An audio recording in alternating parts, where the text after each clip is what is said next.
I'm not.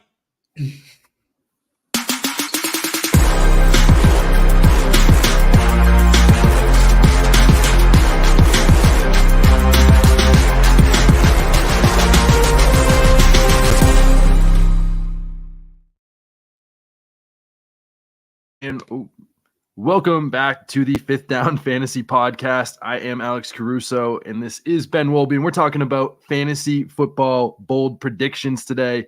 We each got 6 predictions for you, all super spicy takes for the upcoming NFL football season. Ben, let's start right with you and jump right into it. What is your first bold prediction for 2023?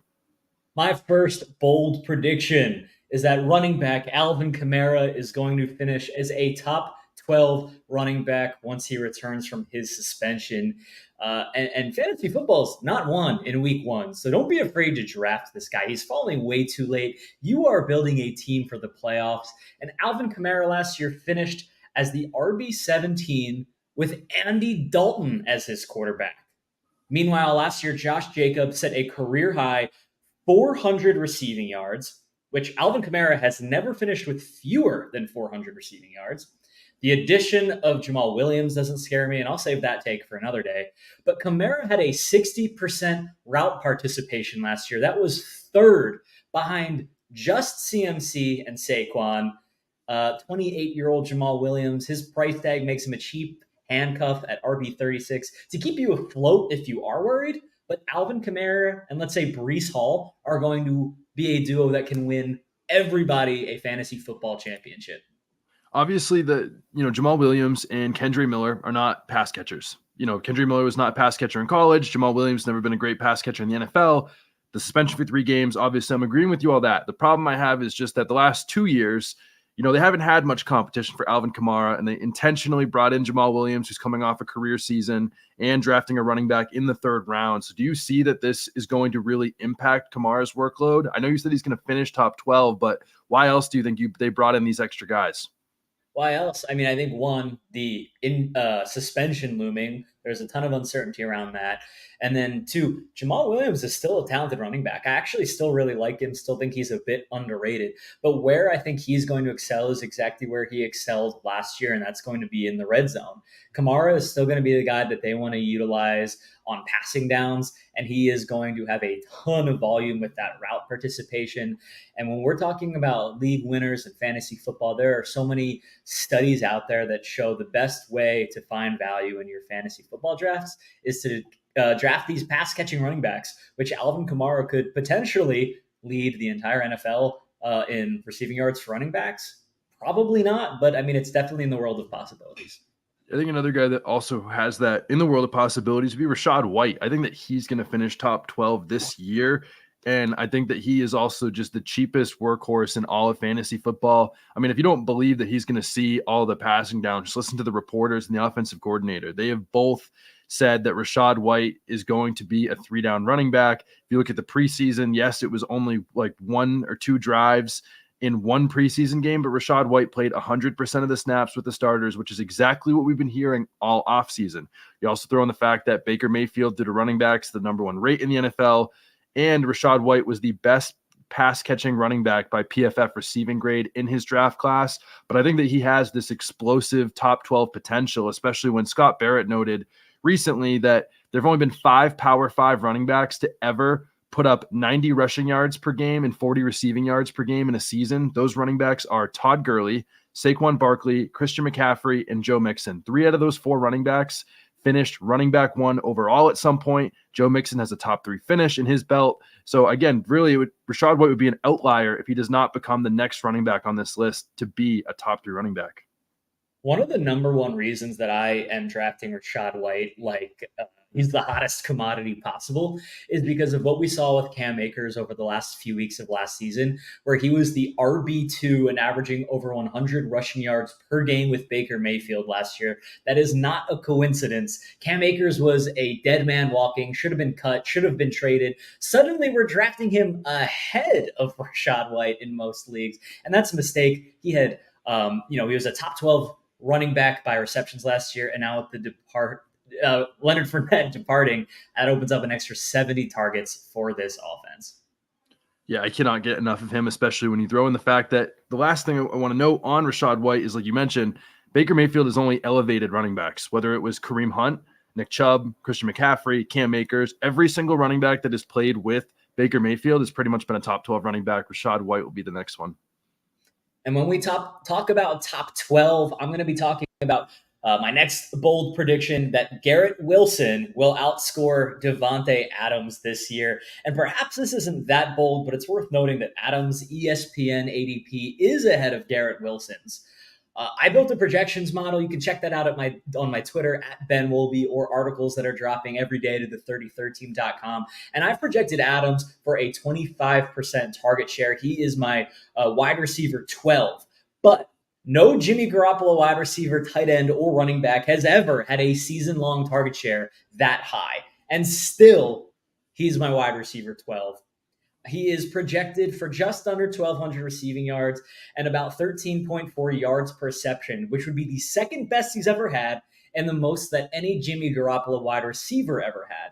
Meanwhile, Garrett Wilson, I projected for a 23% target share, also just under 1,200 receiving yards. But truth be told, I think that this is all still too bullish on Wilson when you consider that there are major upgrades in this offense for the Packers and major downgrades in the offense for the Raiders. They're nearly identical players with nearly identical usages last season, and the difference becomes I want the guy with Aaron Rodgers and not Jimmy Garoppolo. Yeah, and beyond that, I mean, all we've heard all off season is like about the rapport between Garrett Wilson and Aaron Rodgers.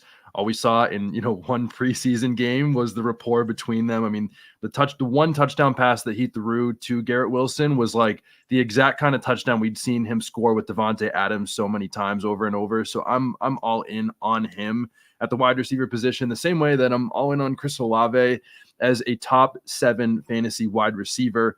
He's one of 7 wide receivers to ever put up over a 2.25 yards per route run as a rookie wide receiver. The other guys to do it, Odell Beckham, Tyreek Hill, A.J. Brown, Justin Jefferson, and Jamar Chase. Christian Watson, also one of them that did it this year. But every player that hit that metric finished as a top 7 wide receiver in their second year. Chris Olave gets a QB upgrade in Derek Carr, who has supported a top 5 receiver or tight end in 3 of the last 4 years. The one year he didn't, he helped Hunter Renfrow finish as a top 12 wide receiver as well. Chris Olave has been called a superstar by multiple reporters in camp, and he was also named the team MVP. Ben, there are 90 players in Saints camp, and Chris Olave was named the MVP. How can you not draft this guy? I got to ask Alex, and let us know on Twitter at Alex Caruso, at Ben Wolby. Who do you like more over Chris Olave or Garrett Wilson? For me, it's Garrett Wilson. Are you on Chris Olave? I think I'm going to go with Chris Olave. I think just because of the, quarterback upgrade, the efficiency stats, I think Garrett Wilson's awesome. Like, they're 2 guys that are like my favorite wide receivers to draft. I would give a slight edge to Chris Olave, but I wouldn't be shocked if it's Garrett Wilson. I do have both of them in my rankings over Davante Adams. Amazing. So our bold prediction on this show live, both of these guys are going to finish better than Davante Adams, and both as wide receiver 1s. I think that's a ton of fun. A guy who is not going to finish top 12 at his position, my next bold prediction, Josh Jacobs, not a top 12 running back. He is back as of a couple days ago with Las Vegas, and his ADP is rightfully climbing up into the first 2 rounds. And Josh Jacobs shocked us all last year after having an ADP around the 5th round, finishing as the RB3. And currently by ADP, he's the RB8. That climb should rightfully continue, but I think he's going to be a massive disappointment because I'm a numbers guy. I ran a regression analysis, and for every touch a running back has over their 50th touch in a given season, it correlates to 0.25 points lost per touch in the following season. It's a weak, but it is a notable correlation. And the reason it's important is because Josh Jacobs led the entire NFL last year in total touches. And for the running back leading the NFL in total touches over the last decade, just one finished as a top 10 running back the following season. Not even Derrick Henry, not even Saquon Barkley, not even CMC were able to finish as top 10 running backs. So why should Josh Jacobs?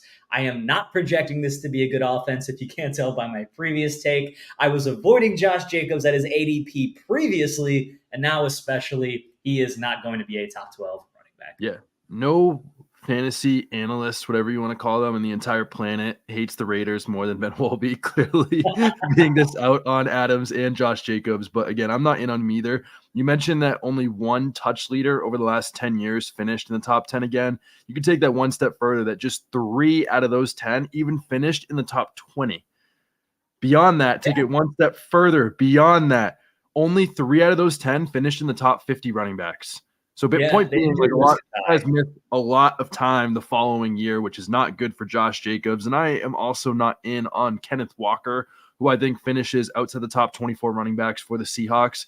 Really, this one's pretty simple. Just read between the tea leaves. The Seahawks are competing for a Super Bowl, and they still decided to draft a running back in the second round. That means they do not have a lot of confidence in Kenneth Walker, who had 1 or less rushing yards on 43% of his carries last year. And then beyond that, he had a super low target share, does not get a lot of work in the passing game. And they drafted a running back in Zach Charbonnet in the second round, who's a much better pass catcher. So he loses the pass catching work. They decided to draft the running back in round 2, even though they're competing with the Super Bowl. And like I mentioned, Zach Charbonnet is the perfect thing that Kenneth Walker does not have to his game. He's going to be boom bust for me. And I just don't think that he's going to finish as well as we would like him to. Geno Smith was a top 5 quarterback last year. We saw this offense add an explosive young rookie wide receiver. And now we have to kind of think to ourselves, where is the future of this team? And you got to imagine it's going to be in that youth that they just added, because I think what they have with Geno Smith is real here. How high do you have Charbonnet ranked? Because I also have him ranked ahead of Kenneth Walker. Curious what you think, Alex. Yeah, I have him as a borderline top 30 running back right now. I still think this offense is going to be productive. I mean, Kenneth Walker is still going to be productive to an extent. I think this is more of a take that's less about, he's going to finish the running back 25, and it's more about, like, he's just not going to live up to the cost that you're drafting him at. Like, whether he finishes at running back 24 or 27 or way later than that, he's just not going to provide the value you want. I think Charbonnet has a chance to take over as the season goes along, and Kenneth Walker continues to be inconsistent in the run game. And when we talk about opportunities to be elite and be great and take over, we're going to talk about Sam LaPorta finishing as a top 5 tight end. That is my next bold prediction. I don't want to hear about rookie tight ends. We've never had Sam LaPorta as a rookie tight end until 2023. So we're going to get a bit freaky with this bold prediction. Since LaPorta was drafted by the Lions, I've been talking about how he is just TJ Hawkinson in a Sam LaPorta jersey. He's literally a 1-for-1 replacement. Hawkinson led the entire team last year in receiving yards, yards per reception. Yak, he moved the ball, and that is Sam LaPorta's specialty. He was 8th in yards per game among tight ends last season in college football. He had a 21% or higher target share in 3 straight seasons in college football. He is speedy. He has 91st percentile 40 time. And no Jameson Williams for the first 6 games. He is going to get force-fed the ball through the first 6 weeks. He is going to have a high target share, and he is obviously the number 1 in this offense over Brock Wright, Shane Zylstra. He's going to be taking snaps. He's going to be getting the ball, and he's going to finish as a top 5 tight end. Clearly he's going to see like a lot more work than, rookie tight ends usually do. But my problem, and just me, like, wanting to always bet with the data, over 23 years since 2000, there's a lot of fantasy football seasons. There have been just 2 tight ends drafted in round 2 or later to finish top 12 in tight end points per game as a rookie. 2 in 23 years. Sam LaPorta falls under that. I know you think he's going to be the 3rd, but like, why aren't you like betting against the data with that? I mean, that is like literally one guy every 12 and a half years. Because if you take a closer look at the data, what you'll find is that there has not really frequently been a situation like LaPorta is being put in, where he is immediately going to be earning close to 100% of route participation, where there is not another elite tight end who he is going to be competing with. And if you take a look at the sample, when you instead of just taking a look at every single rookie tight end. When you take a look at rookie tight ends who have a specific need on their team, the hit rate becomes a lot higher. Top 5 is ambitious. Realistically, it'll probably be at least top 12. Fine. He's worth a draft pick. He's worth a flyer. He's going undrafted in most of your fantasy drafts. But I think that he has top 5 upside because he's literally just TJ Hawkinson. And he's going to be used like TJ Hawkinson, who, by the way, is already a top 5 fantasy tight end. Yeah, speaking of, guys that are going to finish in the top 5 or way higher, how about Justin Herbert? I mean, Justin Herbert, top 5 would not be a bold prediction. I think that Justin Herbert makes his way back into the top 3 fantasy football QBs. I mean, again, you're drafting a guy that has a massive floor where he's been the QB 11 or better all 3 years. And then he gets an offensive coordinator in Kellen Moore that's had offenses that were top 4 in neutral pace each of the last 4 years. And in 2 of those 4 years, the Cowboys had the number 1 scoring offense in the entire NFL. And I would argue that this Chargers offense with Justin Herbert, Mike Williams, Keenan Allen, and then the first round addition of Quentin Johnston might even be better than those peak Cowboys offenses. I would take Justin Herbert over Dak Prescott. I think most people would. And I think as long as you have a healthier Mike Williams and Keenan Allen, like it's going to make a big difference. I mean, Justin Herbert was playing with a rib injury last year, and Keenan Allen and Mike Williams only played like a full game together just 3 times last year in 17 games. It makes a big difference for the quarterback in Herbert. I am all in on this offense and all in Justin Herbert to be a top 3 QB. And if you're a friend of the show, welcome back. But you would have heard me say at least twice by now that last year, the only team with more pass attempts than the Chargers were the Tom Brady-led Tampa Bay Buccaneers. And now their offensive coordinator is coming from the team that led the NFL in scoring in 2 straight seasons. That is the Cowboys, healthy with Dak Prescott. Yes, they outscored the Chiefs. Yes, they outscored the Bills. Every single team with a healthy Dak Prescott, that offense led in points per game. So if you're going to have the quarterback who's going to likely lead the NFL in pass attempts and possibly lead the NFL in total points, there's no reason to not be drafting Justin Herbert like he is a top 5 quarterback, top 3 quarterback, top 1 quarterback, Alex. I want to go back to something real quick because you were talking about Sam LaPorta, and I just thought it was really interesting kind of your take on him, because I'm guessing that if you're in on Sam LaPorta, you're probably in on more than just him. Are you in on that offense as a whole? Alex, I don't know if you're setting me up for this. My second to last bold prediction here is going to be that the Lions offense is going to be the highest scoring offense in the entire NFL. Let's talk about these weapons. Amon-Ra St. Brown, who Josh Larkey and Ryan Reynolds just said is one of the best bets you can make to lead NFL receivers and receptions. Jahmyr Gibbs, a first-round running back who is very probable to finish with over 500 receiving yards as a running back. David Montgomery, top 24 running back every season of his career, now in the best offense of his career, entering a role with 17 vacated rushing touchdowns. Jamison Williams is going to come back after 6 weeks and open up the deep ball. Sam LaPorta, who I know you all love. You just heard me talk about why I love him. And lastly, Jared Goff, last year's QB 10 with an upgraded offense. Rookie running back, rookie tight end. These guys are going to get force-fed the ball, and this is going to be the top scoring offense in the entire NFL. So if you just take the name Lions out of the question or some more of the statement of your take, what would you say to somebody that said, so you think that the number 1 offense in the NFL is going to be led by Jared Goff, a rookie running back, and a rookie tight end? It doesn't matter who they are, but just the fact that it is 2 rookies, Jared Goff, just to start, and then their second best wide receiver suspended for 6 games. That's your number 1 offense in the NFL? Alex, this show is called Bold Predictions, not 100% accurate predictions. I don't think this team is going to finish first in points. I think I can boldly predict they might. I think top 5. Actually, my projections model has them as 5th. So I think top 5. If you want something that's less bold, top 5.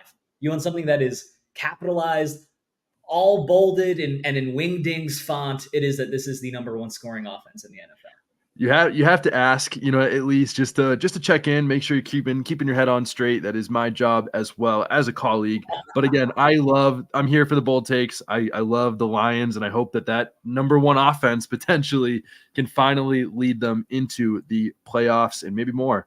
But the next guy that I want to go to has to be Breece Hall. I cannot get enough of Breece Hall for this upcoming season, and I think that he is going to be the most valuable pick in all of fantasy football. I mean, people forget that in just his very short career last year before he tore his ACL, that he was number one in fantasy points per touch. He was targeted on 30% of his routes. He forced a missed tackle on 30% of his touches, which was the fourth highest rate in the entire league. And now he gets an offense led by Aaron Rodgers, who has had a running back finish top 12 in 4 straight years. Yes, it was Aaron Jones every single time. But point being, similar to Baker Mayfield, like we talked about earlier in the show, Aaron Rodgers elevates running backs in fantasy football. I think he's going to elevate Breece Hall, and all reports have been that he's going to probably be healthy. I know Dalvin Cook is there, but now that Breece Hall is going as the running back 18, I'm buying that price all day. All day, every day. And let me say something with 100% certainty. If Breece Hall never gets injured last year, he's being drafted in the first round. If Alvin Kamara isn't suspended, he's being drafted in the first 3 rounds. Fantasy football is not won in the first month of the season. If you get 2 of these guys who are massively underpriced right now, your team is going to be unstoppable come the fantasy football playoffs. Yeah, I can't get enough of it. And I think that, like, we're talking about is like, I'm playing for first place. We talk about this every week, all the time. I'm chasing the upside. I want someone that is going to be really valuable for me come week 16 and 17. If I get last, if I get second, no bother for me. I'm not worried about the buy-in. I'm here for bragging rights. I'm here for championships. Breece Hall's got to be that guy for me. Breece Hall, Alvin Kamara, and my final bold prediction of the show, CeeDee Lamb is going to be a top 3 wide receiver this NFL season, behind only Justin Jefferson and Jamar Chase. I just mentioned that the Cowboys were the highest scoring offense with a healthy Dak Prescott, right? Well, in that same time frame, CeeDee Lamb was already the points per game wide receiver 3 behind just those 2 guys I mentioned earlier. Now the Cowboys have trimmed the fat. They're letting go of Zeke, which means no more forcing the ball into his hands from the goal line. Last year we saw a big issue from Dak Prescott being those interceptions, but a lot of those were not his fault. Mike Martz broke down that in an article with the 33rd team earlier in this offseason. I took an analytical approach and came to the same conclusion as him. Not to mention, Dak was 4th in EPA behind Pat Mahomes and Josh Allen on every single play without an interception. And this team added Brandon Cooks. And if you're thinking, well, how does that help CeeDee Lamb? Brandon Cooks saw 75% of his snaps out wide last year, which should force Lamb into the slot. Lamb led the NFL from yards out of the slot, despite taking only 52% of his snaps from the slot. So adding Brandon Cooks is going to force CeeDee Lamb to play in the slot, where he was already the league's best wide receiver, and now he's going to finish top 3 among the wide receivers. Do you think that he has a chance to be the wide receiver 1 overall? Like, I know the bold take is, top 3. And I know that's already kind of pushing it, considering like the receivers that are already kind of ranked in the top 3 right now. But like, if I'm drafting him and I'm trying to reach a higher ceiling of outcomes, like, is there a world where Justin Jefferson doesn't get hurt and CeeDee Lamb finishes the number 1 overall? Probably not. I think what Justin Jefferson is doing right now, if he's playing a full 17-game season, which you have to assume he is the wide receiver 1, no ifs, ands, or buts. Maybe there's a case for wide receiver 2 with Jamar Chase, given Joe Burrow's calf injury. But for the most part, I feel very safe and not very bold in saying CeeDee Lamb, wide receiver 3, put a pin in it. I think people on social media this is probably the most divisive wide receiver on all of social media, but this guy is one of 5 players to have 300 plus targets over the last 2 seasons combined. The entire list of those players are Devontae Adams, Tyreek Hill, Stephon Diggs, Justin Jefferson, and Diontae Johnson. Diontae Johnson is also one of 3 wide receivers to have 140 or more targets in 3 straight years. It is literally just Stephon Diggs, Devontae Adams, and Diontae once again. And when you talk about that 140 targets, since 2000, that gives you a 96% chance to finish top 24 and a 74% chance to finish top 12, purely by hitting that 140 target mark, it automatically puts you in a really good chance to get there. Obviously, offense is one thing. I know people are going to complain that he didn't score touchdowns, but last year he was top 10 among all wide receivers in red zone targets, end zone targets, and Diontae just literally did not convert at a higher rate than anyone in NFL history when it came to converting targets to touchdowns. What does that mean? It means positive regression. More touchdowns are due. I think Diontae Johnson finishes as a top 15 wide receiver, regardless of what the haters say. You want something that's super bold? I think he could finish as a top 12 wide receiver. I'm not saying that he will, but I watched the preseason. I watched Kenny Pickett look like Tom Brady. I don't know. I don't know what you saw, but he was going up against the Bills number ones, and he looked unstoppable each and every game he played. And if his connection with Diontae Johnson is as voluminous as it was last year, he's primed for probably one of the biggest bounce back seasons we've seen from a wide receiver lately. Well, I mean, you're getting a guy right now that's going as wide receiver 29 that had 10 plus targets in 11 of his 17 games. That's I mean, he insane. literally was getting double-digit targets in 2/3 of his games, and people are calling him a bad pick at wide receiver 29. Last thing on that, I mentioned the 96% thing. That can be really fickle. There has been 250 wide receivers with 140 targets in a season, which Diontae's done 3 times in a row. 240 out of 250 finished in the top 24. Diontae's season last year was like one of the biggest outliers we have ever seen from a target perspective, and the only way to go is up, especially if he adds a few more touchdowns and if Kenny Pickett continues to look like Tom Brady. But I think that is it for today. Don't forget to come back every single Tuesday at 2 p.m. for more Fifth Down fantasy goodness. He is Ben Wolby. I am Alex Caruso, and this is another episode. Don't forget, until next time, to keep chasing that upside.